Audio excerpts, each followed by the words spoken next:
Добре дошли в завладяващия свят на историята, където изследваме забележителния живот и наследството на хан Аспарух, ключова фигура в ранната средновековна история на Балканите. Присъединете се към нас, докато пътуваме назад до 7 век, за да разкрием интригуващата история за това как Аспарух, заедно с баща си хан Кубрат, мигрира от Централна Азия, за да създаде първото българско царство.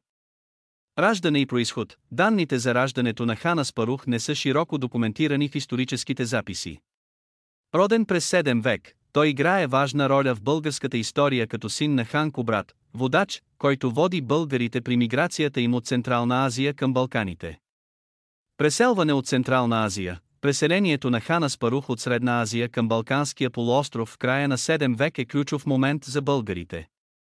Под ръководството на неговия баща, хан Кубрат, българите предприемат това предизвикателно пътуване поради сложно взаимодействие от фактори, включително натиск от съперничещи си номадски групи и обещанието за по-плодородни земи и икономически възможности на Запад. След като преминават река Дунав в Балкана, те установяват своето присъствие. Създаване на първото българско царство, след като мигрират с баща си, хан Кубрат, и техните български последователи от централноазиатската си родина, те преминават река Дунав и се заселват в североизточните Балкани, полагайки основите за появата на мощна държава. Под ръководството на Аспарух се оформя първото българско царство със столица Плиска, което бележи началото на една страхотна държава, която ще повлияе значително върху историята и културата на България. Въпреки оскъдността на подробни исторически сведения от този период, наследството от преселение на Аспарух остава неразделна част от историческата идентичност на България.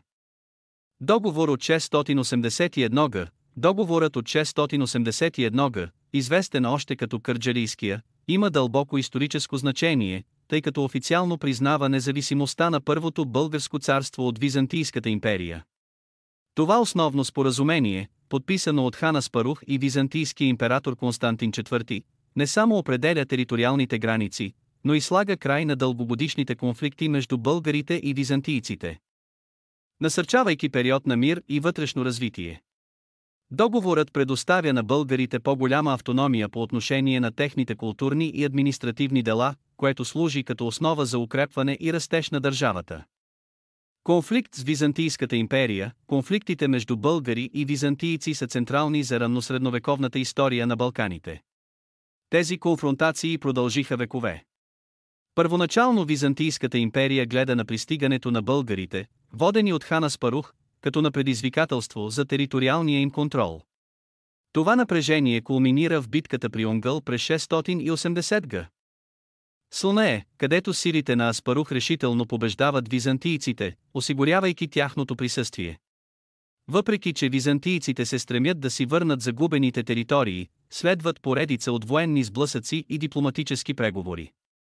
Споразумението от 681 г., считано за повратна точка, признава автономията на първото българско царство в византийската сфера на влияние. Този фон значително оформя политическата и културна динамика на Балканския регион, оказвайки влияние както върху развитието на българската, така и на византийската държава.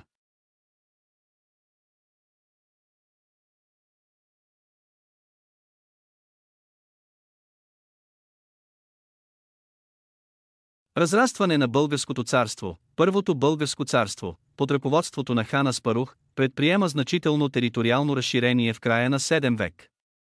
След преселението си на Балканите, българите постепенно разширяват влиянието си и оспорват авторитета на Византийската империя. Ключова победа в битката при Онгъл през 680 г. затвърди присъствието им и отбеляза появата им като страхотна регионална сила. Управлението на Аспарух стратегически установява разрастващата се българска държава, въпреки че точната степен на това разширение остава исторически неуловима. Въпреки това, то полага основата за последващото израстване и значение на първото българско царство на Балканите, демонстрирайки мъжеството на Аспарух като водач и войн. Смърт и наследяване. Точната дата на смъртта на хан Аспарух остава несигурна, но се смята, че е около 700 г. След смъртта му неговият син Тервел го наследява като владетел на първото българско царство. Тервел продължава наследството на ръководството на баща си, ръководейки империята през ключов период от нейната история и запазвайки влиянието си в региона. Благодарим ви, че се присъединихте към нас в това просветляващо пътешествие през живота на Хан Аспарух. Неговата история е пример за упоритостта и визията на лидер, който е положил основите на една процъфтяваща нация. Надяваме се, че сте получили по-дълбока оценка за историческото значение на Хан Аспарух и трайното наследство, което той е оставил за България. Не забравяйте да харесате и да се абонирате за още завладяващи исторически изследвания и очаквайте следващата ни завладяваща история от аналите на историята.